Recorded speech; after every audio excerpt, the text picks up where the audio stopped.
Just before we start, and I hope you can all appreciate why this is important, given it's our first game at Anfield since the club were confirmed as champions, and because of the importance of getting the message as far and wide as possible about protecting the health and well-being of our local community, we have, to kick off today's press conference, a special contributor who's going to lead for us. Before we take questions for Jurgen in the normal format to preview the game, we'd like to invite on Matthew Aston, who is Liverpool's Director of Public Health and is the person leading the public health response to coronavirus in our home city. Given that everyone participating in this press conference has the ability to share information with our supporters, and I believe a lot of our supporters do watch this press conference live via LFC TV and our club social channels, we hope that giving a true expert such as Matthew Aston this platform will help get across some of those key messages. So with that, hopefully he's unmuted. If Mr. Ashton could unmute himself. And Matt, the floor is yours, sir. Thank you very much. I'd like to start by thanking the club for inviting me here today. It's a great example of the lengths the club is going to support the city's response in promoting the message that this pandemic is not over. On behalf of Mayor Joe Anderson, Councillor Wendy Simon and the rest of the City Council, I want to thank Jurgen and the club for the great leadership they have shown both on and off the pitch. We are lucky as a city to have them. Despite last night's result, Liverpool are the English champions, the European champions and the world champions. Truly the greatest team in the world today. Liverpool and Merseyside has been badly hit by coronavirus. We've had almost 600 deaths in Liverpool and over 1,600 deaths across Merseyside.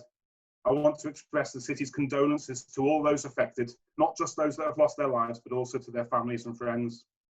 This weekend, the NHS celebrates its 72nd birthday. Thank you to the NHS, to care services, and to wider support services for everything they've done to get us through this pandemic.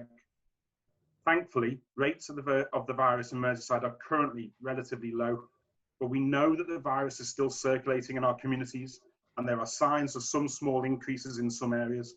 And we've also seen outbreaks elsewhere in the country. So now is not the time for any of us to be complacent. I want to thank the overwhelming majority of fans and residents of this great city who have listened to our public health messages over the last 3 to 4 months. And can I remind everybody that those messages still stand?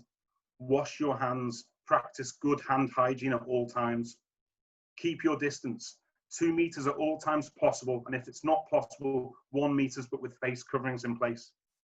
Avoid crowds. They have the potential for the virus to spread much more easily.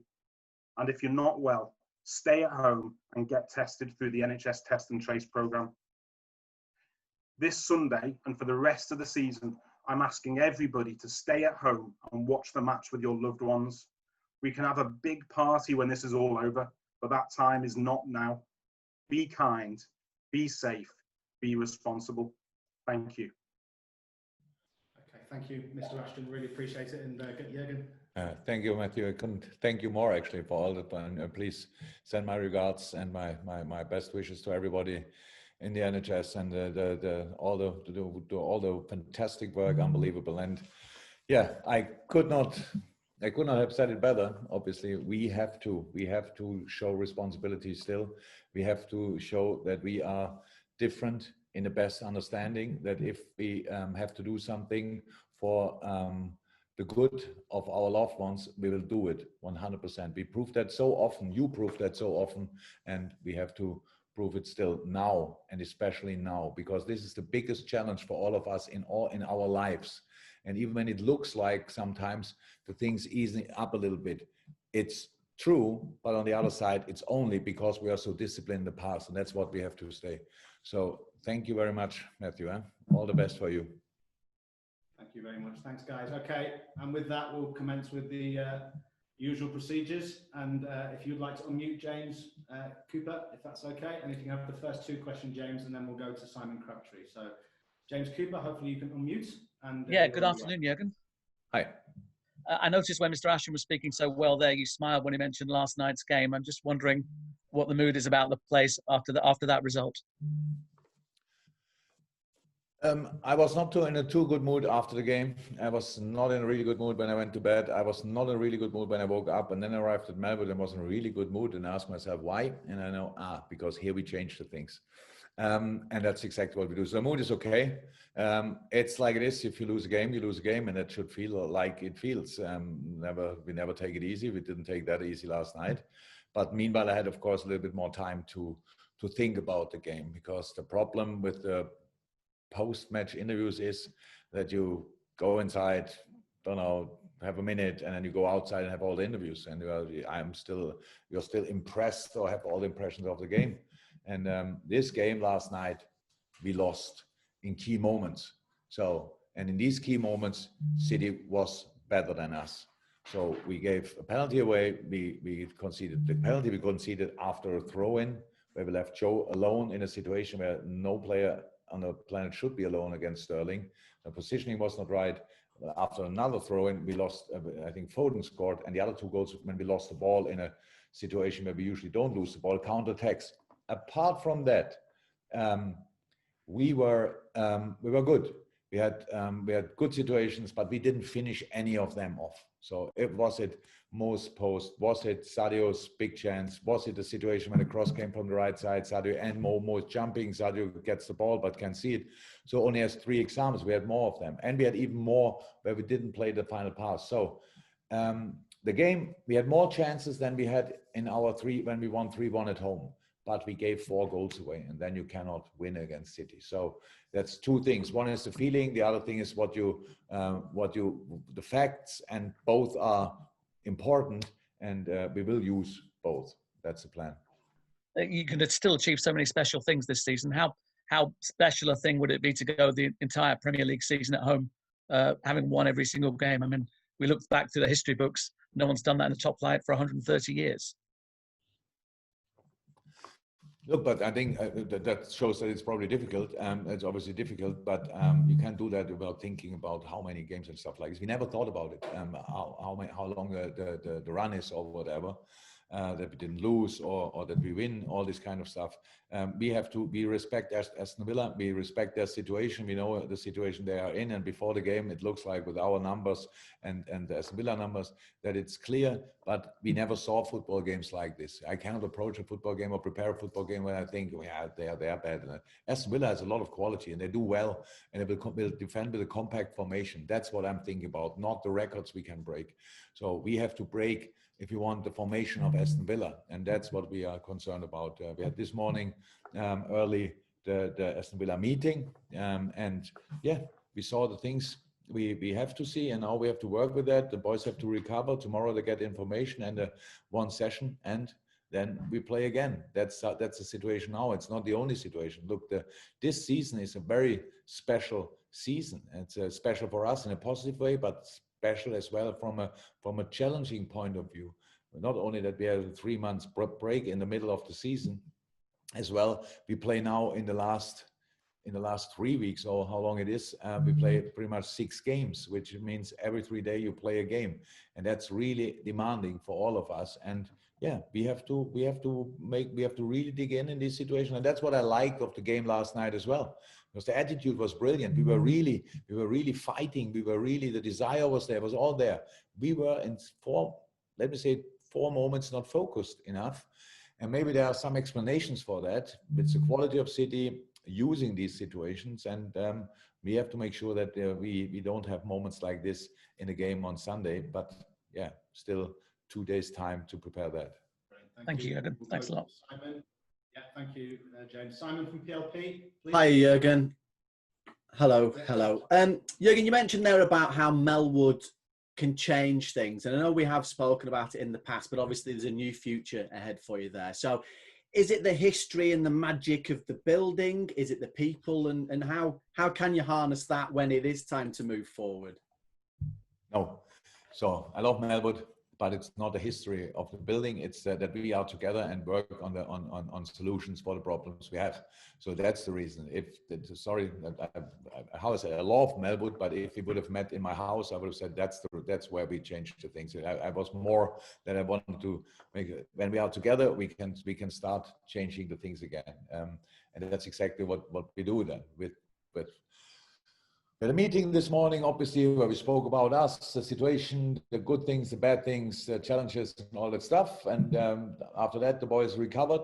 Means recovery doesn't mean they lie on a bed and get a massage. They have a lot of stuff to do then to make sure that the muscles are ready as quick as possible. Then we had a training session with the guys who are not that much involved last night. That was good. And so now I can start thinking really about how we go in the Aston Villa game, making a lineup. That's what I mean when I say here's the spot where we changed the things. It was always like this. City said before the game last night that their next season was starting when they played you, but I know as far as you're concerned, you're still eager to maintain the focus of what you have to do ahead of you this season, aren't you? Yeah. I think Man City said that, or whoever from Man City said it, probably Pep or whatever, that they said because they got asked. The City is not thinking about next season. We don't think about next season. We think about this season. City has a lot to go for, and we have a lot to go for. So that's all. We have 6 football games. And we felt last night, we didn't have to feel it too often, but we felt last night how difficult it is. But it's still incredible how did we come in the position, and we know how we did go there. And I saw last night how we did it, because with the desire, the greed, and all that stuff. What I saw last night, that's why we are where we are, and we will not stop being like this. But of course, and that's always the same. You need to be 100% concentrated in all moments of the game, and especially against City, because they use each little mistake you make. And that's why, we think only about, not even about the next 6 games, only about Aston Villa. After that against Brighton, then Arsenal, then Burnley, then Arsenal, then Chelsea, then Newcastle. That's how it is. I cannot do it differently, so I have not a big plan. But we will have a plan for Aston Villa. Thank you, Simon. Guys, the next questions who we've got down will be Juliet, Mike, James and Carl. Anyone else in the open wants to ask a question, please either use the hands up mechanism on Zoom or send me a WhatsApp. There will be 2 embargoed sections as part of this. I'll make that very, very clear. But we are going to continue on the one press conference, but there will be 2 embargoed sections. Next up, Juliet, BBC. Hi there, Jurgen. Liverpool don't lose that many matches, or haven't lost that many matches in the Premier League of late. So in a way, when you say it's good that it can change things, was it good that it happened last night, in the fact that, just to pick up from what you said to Simon, that you just have to be 100% on it throughout the whole 90 minutes? Aston Villa you're facing they've got their own challenges for very, very different reasons. And if you just drop that 1%, you will get punished. You're right. We didn't lose a lot of games in the last 2.5 years or so, but we lost them, and they always feel really like defeats feel. And so far, we always used that for the next games, and not only for the next game, but for the next games. Yes, and if you think about the things we didn't do well, so in this department, we have to show a reaction. The reaction doesn't mean that we have to change everything. We just have to be spot on in these moments, and we cannot switch off or whatever. We have to.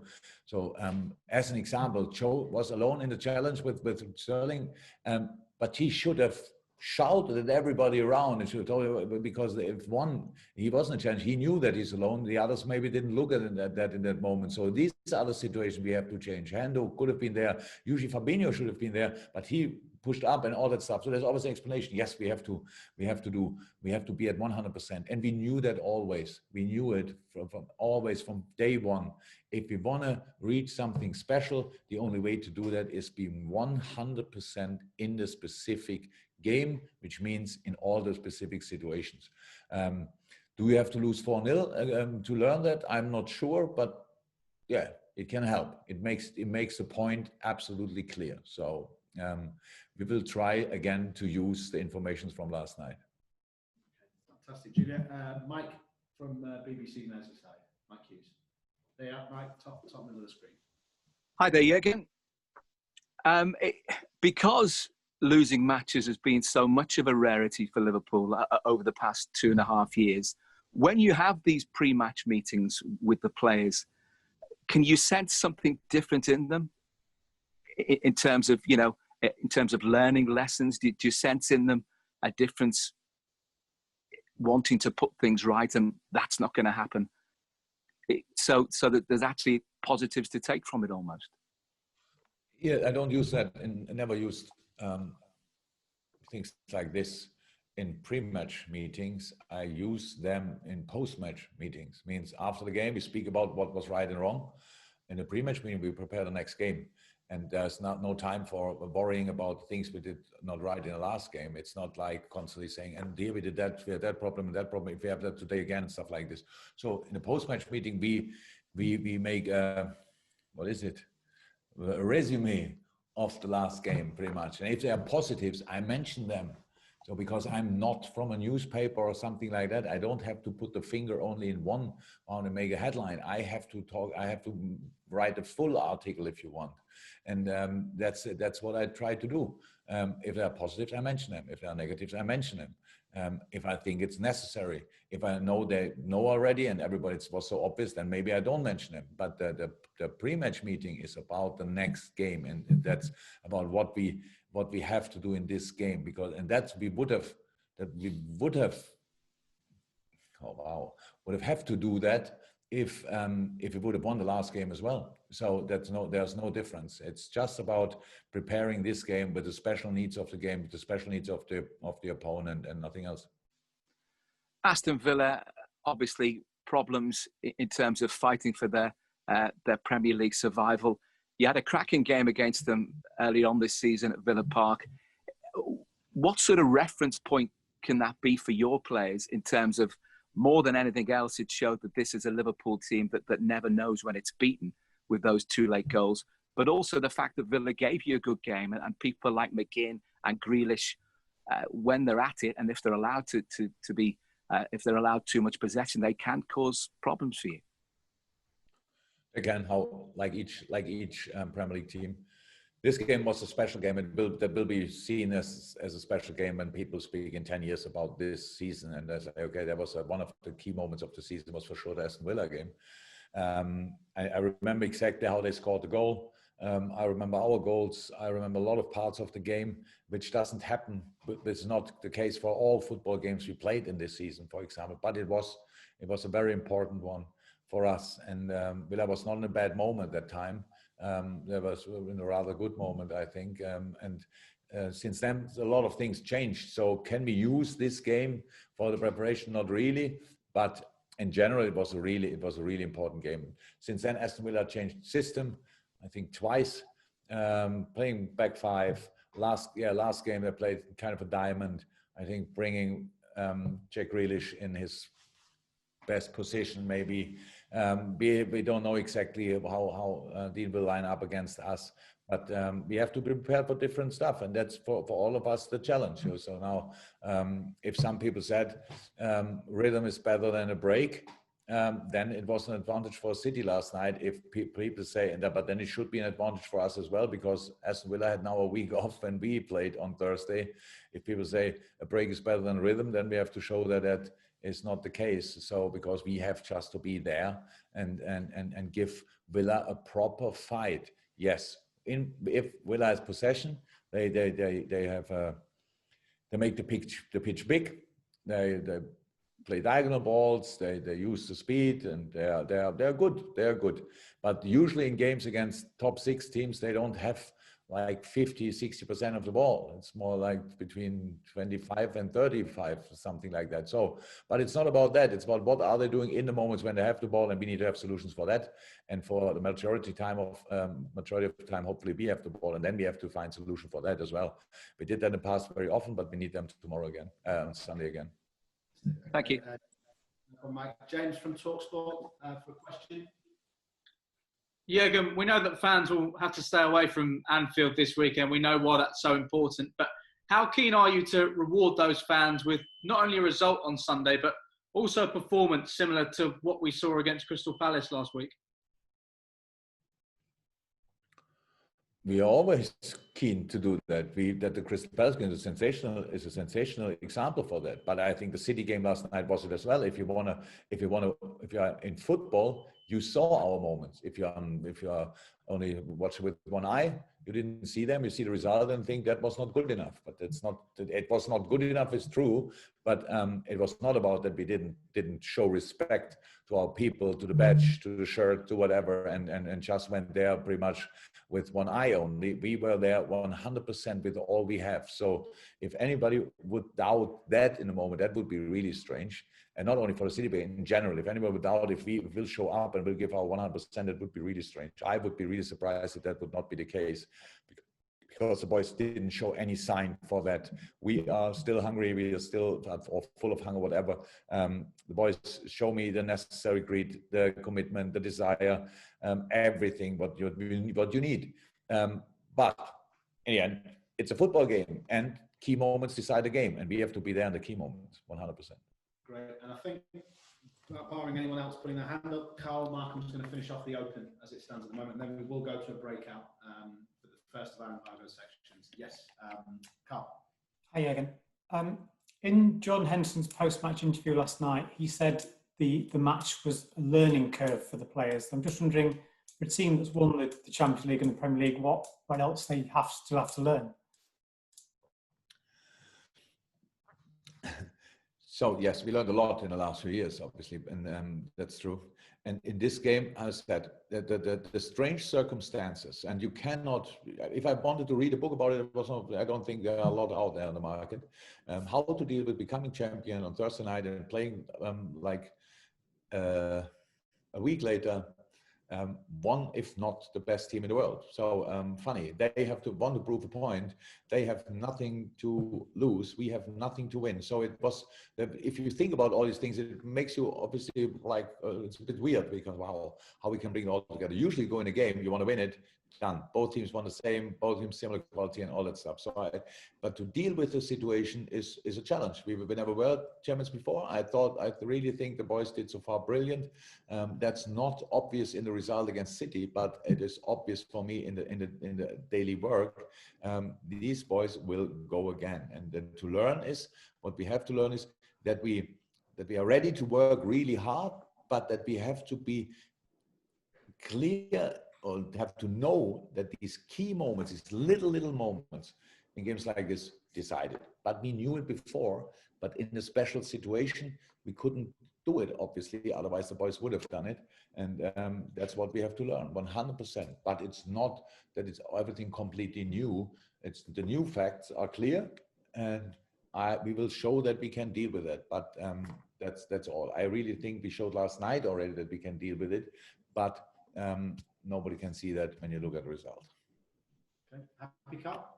Yeah, just a quick follow-up on that, Jurgen, and following up the education theme. I'm just wondering, in terms of, Nico Williams, Curtis and Harvey Elliott being included in the squad, how important these last few games of the season are in terms of their football education?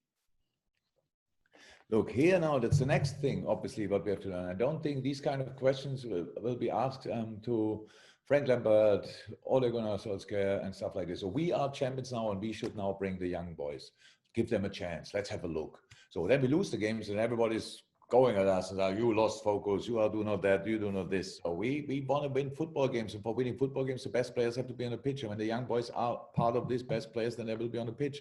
They are so close, they are really good, and they are our future, 100%. But they will not play now because I want to see them in a Premier League game. We don't give Premier League games as Christmas presents, so we cannot do that.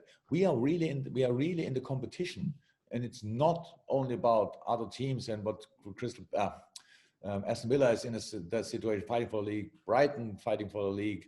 After that, no, Burnley not, but stuff like this. It's not about respect. We just want to do it because that's the case. And the boys are really good. But how I said, it's not like giving appearances or Premier League games away like sweets.